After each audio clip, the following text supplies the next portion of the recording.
Welcome to Tom's Diner at Cyberpunk TCG Podcast. My name is Dodd. And I'm Andy.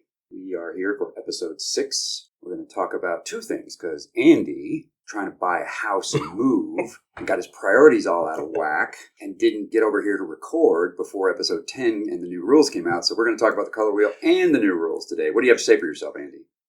There's no defense. I'm sorry. So Andy's going to read out the new color wheel. The chart should be on your screen now. And then we're going to talk about each aspect of the color wheel for each color in turn. Mm-hmm. Yeah, so what we're going to do here is talk about the colors, talk about their big identity, and then we can talk about how each of these sort of differ from each other because they're all sort of tweaks on the same concept, right? So the first is red. The keyword there is maximize. Red wants high power units, and its big identity is big dice, high values.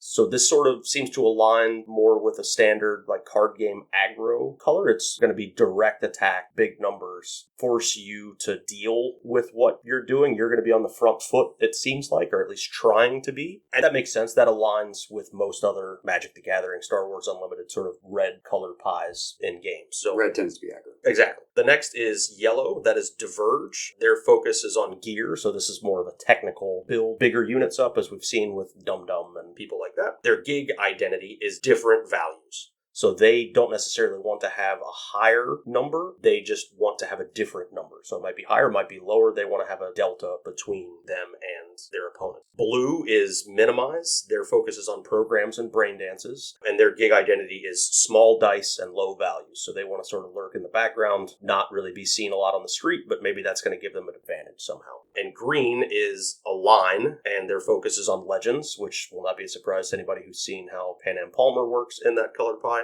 And then their gig identity is matching values. So this is where in the color wheel conversation and in the official podcast, they talked about the concept of a value pair of having two gigs with the same value on the dice. So any initial responses, does that line up with what you expected this to be? Just first blush. Well, before they gave us these keywords, I hadn't imagined them having a lodestar for each color, that kind of thing. I did expect each color to have an identity. I didn't know how they were going to structure it. So that was an interesting choice to say, okay, well, we're going to orient each color around a single word that makes it for a touchstone. That's a really good reference document kind of thing for future card designers, even if they're not the same group. Yeah, and I think that's probably a better way to approach it, actually, than something like just saying blue is control, right? If you say blue is control, then if you're printing something that has blue do something besides control, then is it really blue? Are you honoring the intent of where blue sits in the color wheel? Whereas now, if the focus is on programs and brain dances, you could have programs that do a lot of different things. It's more just event play, it seems. Well, as we're about to discuss, they went to great pains to ensure that each color has the ability to do all the major functions, which is not unique, but it certainly isn't the standard in the games that I've played. Yeah. Some games get all your card draw primarily from one side of the wheel. You get all your aggro from another.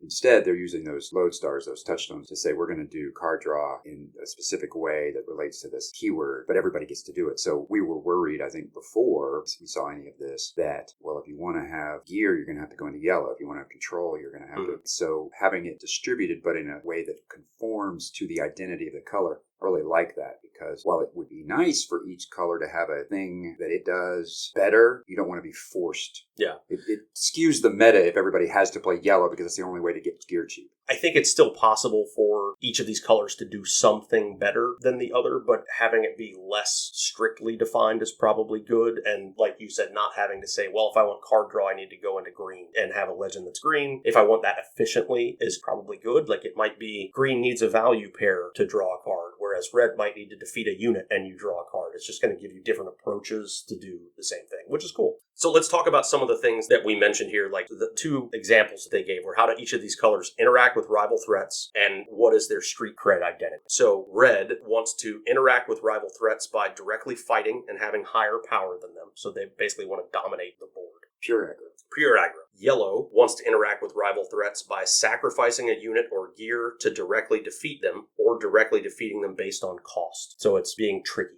which is fun. Blue wants to interact with rival threats by decreasing their power and bottom decking them. So this is bounce, return. They're still in play, but they're now a 1-1 for some reason instead of a 4-4, at least for a turn, things like that.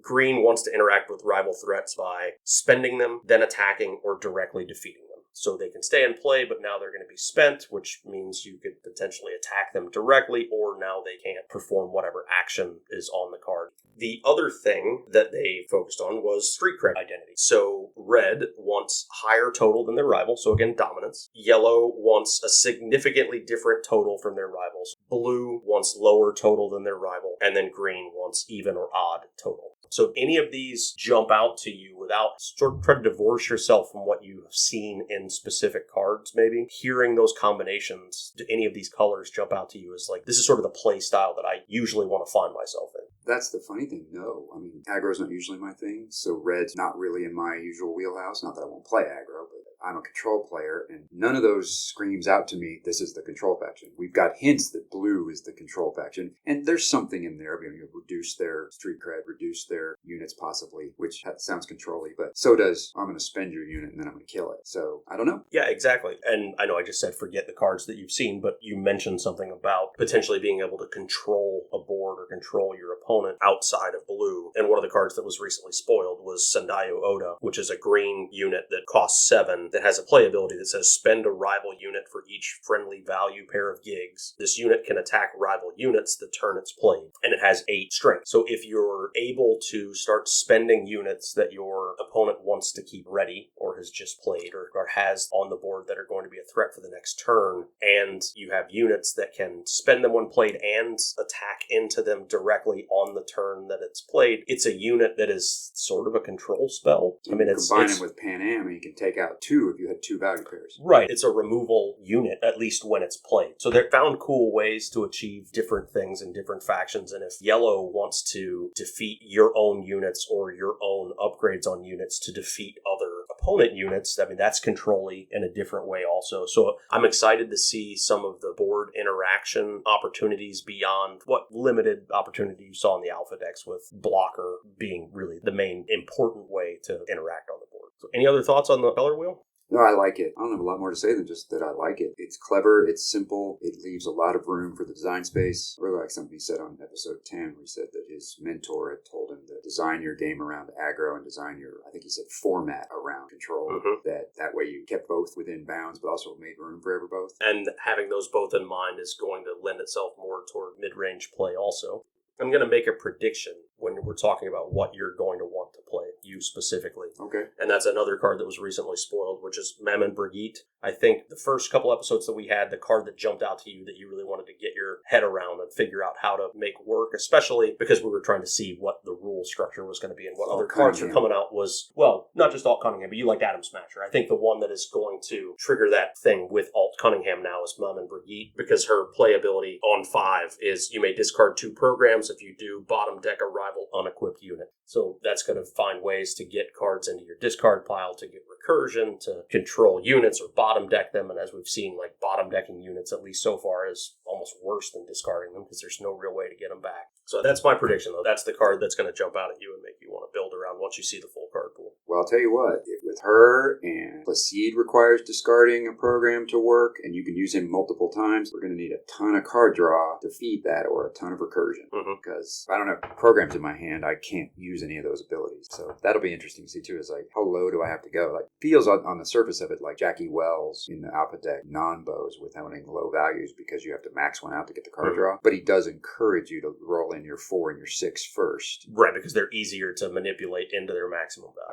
All right, so do you want to walk us into our next big topic today, which is the rules changes from alpha to beta? Yes, I'm very excited about this. The rules changes, the big deal one is the reordering of the turn structure, which we just talked about in our last episode, and they basically did exactly what we asked for. We are hardly unique in wanting that change. It was just interesting to hear them say that they were thinking about things even months ago that we immediately, as a community, seized on, and the non-intuitive nature of it, and I had specifically, as you mentioned, talked about Atom Smasher, and the thing that interests me about Atom Smasher is just not really my style of play to put out a guy like him, but the difficulty of getting him into play without ramp and then not being able to use him the turn you play him because of the turn structure was frustrating. The rule now is that they've just got 2 phases. It's sort of got 2 phases. The ready phase is the start. Ready your cards, draw a card, roll in, which is a different order from the previous rule, but it's more intuitive. But it's the same order that everybody actually did, right? Because everyone forgot on every turn. Well, technically no, because half the time we were rolling in after we played cards and we realized we hadn't done one yet. Yeah, wait, I need another die. What turn is it? Right. So it does have a slight change that now when you choose your die, you've drawn your card, which could, on the edge case, potentially change which one you choose. But as they discuss themselves in episode 10 of the official podcast, it's good to have more information, and that's part of what this whole turn order change feeds into. So then in the rest of the turn, you can do whatever you want in any order. Mm-hmm. And prior to this change, what was the order? Do you remember? You had to sell your eddies, play your cards, call legends, and then your main phase ended and you went to attack. Mm-hmm. It was a separate phase entirely. Now, the way that they worded it, both in the episode and in the dev article about it, made it sound like attack is still a separate phase rather than a multi-step action you can take during the phase, because they talked about it as something you go into the attack phase, you come back out of it, and go back in. Which, okay, fine. That's semantics, but it is a little bit confusing. Yeah, and I think it's more about creating reaction windows within the specific attack action. It's a sub-phase, but it's not a sub-phase, but it is its own special thing. Yeah, they said they turned the attack phase into a step that players can take multiple times during their main phase, and step is the S and step is uppercase. Yes. So it's its own unique thing. So it's not entirely clear to me how that semantics really means anything, but they did give us exactly what we asked for, is I can attack with my units that I have out, then I can play Atom Smasher, and I've gotten value instead of just killing my stuff without being able to do anything with them. I can draw my card that I get off attacking with Yorinobu in play, and then go, oh, this is the perfect thing to follow up with, now I have it. Or I can do things that let me draw cards, attack, then play more units. As they said, and as we said in our last episode, without increasing the complexity at all, this opens up a great deal of space for high-level play. Mm-hmm. Simple, straightforward, I just learned the game, you're not burdened at all. And the example they gave is a good one on how this could have that kind of impact. Carnage at the Coliseum is a 6-cost red program. It's a brain dance. And it says play this program for -1 eddy for each friendly gig with 8+ value to a minimum of 1 eddy. Defeat a rival unit with less power than a friendly unit. So if you have 5 ready resources, but your opponent just rolled in their D10 and it's sitting on 9, before you would have to play out your entire turn. You couldn't afford to play this card because you only have 5 eddies. You would then have to attack, try to steal their 9 value gig, hope they didn't steal it back on the next turn, potentially lose some of your eddies this turn that you might not be able to use efficiently. Right. Go back next turn and say, okay, well now this unit that's hit me in the face that I wanted to destroy last turn, I can finally play this, and now I'll get a discount, and now it'll cost me 5 when I have 6 resources, and I've lost the efficiency and the benefit of being able to do that. Now you can attack, steal, reduce the cost by 1 on the turn, then play the card at the reduced cost, defeat a unit, and potentially open yourself up into a window where now you attacked with your 9 value unit to steal the gig in the first place. You had a 5 strength unit, your opponent had a 6 strength that could block potentially. Well, now you're going to defeat it, and now you have the opportunity to attack for another gig that you didn't have before. So it's going to create windows and opportunities, and like you said, it raises the skill ceiling potentially, and some of that interactivity, even though it's not adding like true complexity. Yeah, it was the obviously needed change. Glad to know they've been thinking about it for a long time. Really glad to see it. One last point here, because you were saying you weren't sure on the attack window, like what the real benefit was to it. It's a semantic. I don't think it is, though, because they specifically mentioned that the window now that your opponent has to call a legend on your turn is in that attack step. I understand. But it means that for a game that they want to take 15 or 20 or 25 minutes to finish, if you were taking an action and you had to pause slightly every time in a competitive landscape to see if this was the window that your opponent wanted to call their legend, now as long as you're not attacking, you can do all the stuff that you want to do, and as soon as you say, I'm attacking, that creates a reaction window for them to do something. And it's not just, I do this, do you have a reaction? I do this, do you have a reaction? It's going to have a more natural flow between players. Despite never having seen a written rule book, I'm pretty sure that the rule was already, you can call a legend as a reaction to your opponent attacking. But if that simplifies it by stepping it out as a sort of off-the-side mini-step, that's fine. But again, for the most part, it's a semantic thing that just wasn't entirely clear to me. The next one is one that we hadn't even considered, but which is terrific, which is making the win condition 7 gigs at all times. That's intuitive, gets rid of this weirdness about starting on turn 8, it changes. Yeah, it's first to 6 unless you both get to 6, and then now it's 7 at any time, but not before. But not until 6, it turn was 8. just at the start of your turn, but when it's 7, it's at any point. Well, you still have to start your turn with 7, Mm-hmm. but we've been in plenty of situations with the Alpha deck where I'm holding on to 8 and you just can't steal 3. So it will probably add,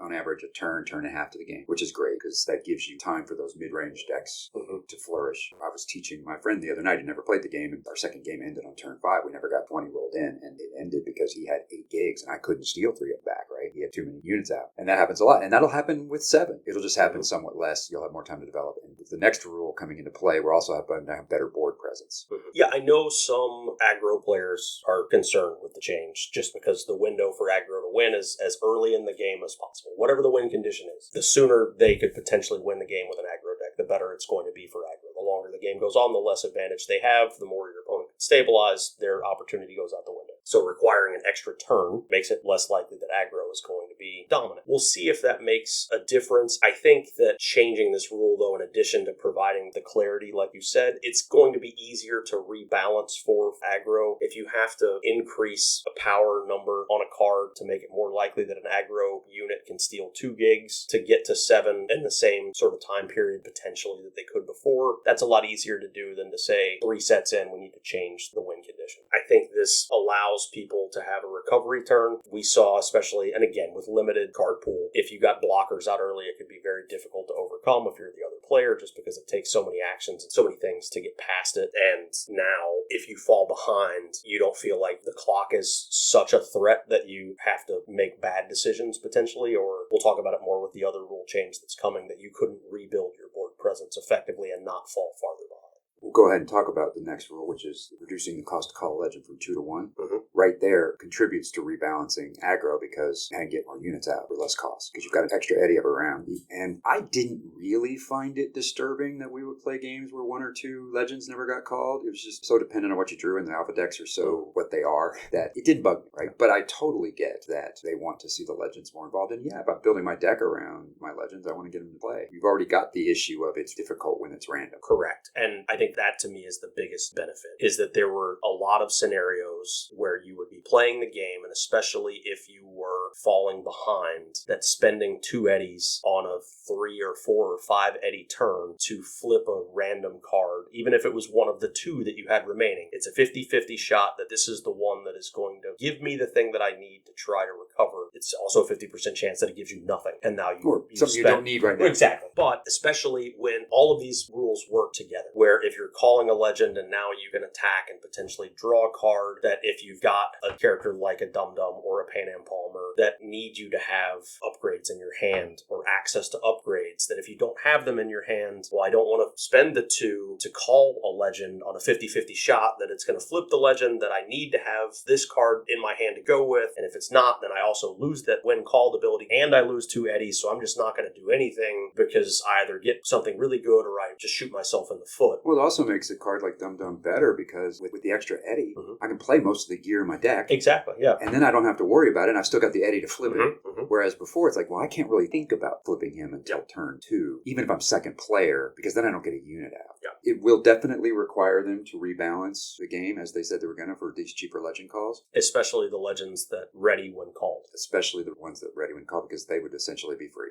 But you can't take away the ready this unit from Pan Am Palmer, because otherwise she's useless off turn, so they'll have to do something else. They may make it so that you have to pay an Eddie to use that ability, something like that. Then that gets that back, right? They could also, and I doubt they'll do this at least initially, but down the road they could do it if we were talking about the color pie, right? If it was a green legend could ready when called if you have a value pair, or a red legend could ready when called if you've defeated a unit this phase, stuff like that. Or if you've played a program this turn, you can ready this legend when called. There are some cool things they could do with that, or they could just say, you know what, fine, we want legends in the game, we want them on the table, this one still readies when called, or just remove that ability from the ones that they might have been borderline with and only make it the ones like Pan Am that have to be able to ready to be functional. And sort of alongside this is the introduction of the quick keyword, which will be for things like quick acts that you can play off turn, which will also require redoing the art on the cards or the layout of the cards. I'm really hoping that there was enough of delay caused by that, even though they've been working on this stuff for a while, that I'm not going to get my cards late because I chose to do pay over time for my $1,000 purchase and was not warned that might cause me to get my cards late. I'm going to be very put out if that happens. I would have just paid up front if I had known that was a possibility. So again, listen to the community. Let's hope that comes out. They got $28 million. They can send me my cards. And it is a Kickstarter. Everybody should know if you're crowdfunding anything, no matter how aggressive the turnaround time is, and probably especially if the turnaround time is aggressive, expect delays. Just know that this is a sunk cost. You're excited about the game. You will still be excited about it. If it's a month late, you'll be excited about it. If it's 2 months late, if it's 6 months late, we're going to have an issue potentially and people are going to be frustrated and upset. I don't think that's going to be the case. But if you get this in November instead of October... Yeah, but if I get it in November and you get it in October, that's what's going to piss me off because they didn't warn me that might happen if I took pay over time. I'll be fine with it, though. That'll give me something. Give me something to lord over. Look at all this cool stuff I'm opening. Look at that. Lend me these cards so I can build a deck. Yeah. All right, and then the last thing they changed was, again, purely semantic. Instead of attacking your rival, you're attacking their gig area. I don't really think that matters much, but it's fine. I guess if you're just looking for something to remind you, if I attack my opponent, I take one of their gigs, then saying you attack the gig area clarifies it. They even said it. It has no gameplay change at all. No significance. So that covers all that. Next time we'll finish the Legends. I'll do a Padre and we'll both do Dexter. I am still trying to figure out how to capture Gasbag, who deflates and crashes out when pricked once into gameplay mechanics for Dexter. But we'll do that next time, along with whatever new information we have. And I think we'll probably try to play some more games with some of the new cards and see how they play out. And the new rules.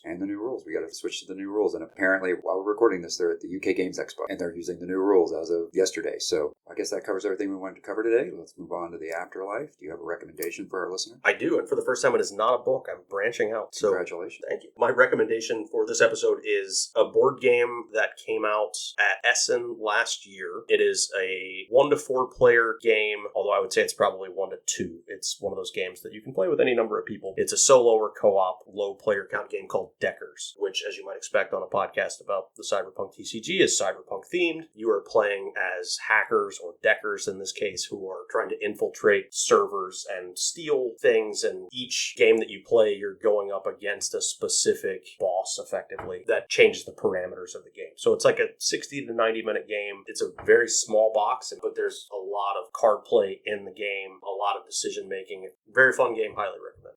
All right. I had a recommendation in mind, but you just made me remember one I've been thinking about that I'm going to recommend. We're going to both do board games. And mine is Delightfully Weird Android, the fantasy flight game that is pure cyberpunk from quite a long time ago. So congrats on recommending a game that no one could possibly find. I have a copy. Yeah, I do too. They use the universe of Android, which is a Night City-esque mega city with a space elevator called the Beanstalk that goes up to orbit. And you are detectives with your own little story trying to solve a murder. And you start the game with one guy you suspect, one person you think is innocent, and it's got all these, there's just little, as you're putting together the thing, there's just little, they're actual puzzle pieces that you put up as part of the board, and you're moving around, and you're doing things, you're trying to finish your own story and solve the murder, and if you step back too far, it looks like everybody's trying to frame someone for murder. To frame their suspect because you're convinced it's true, so you keep putting clues that make them, but everybody's doing that at the same time, so it's very, very weird, but it's a delightful experience to have, and while it is difficult to find, if you tell me you want me to bring it to Gen Con, and you want to play it, we'll work it out. Yeah, I've only played that game a couple of times because it's a long game. Long. It is a golden age of fantasy flight. How much stuff can we put in one big box? This is going to be sprawling, and weird is the right word. It's all over the place, but in the best possible ways. All of its little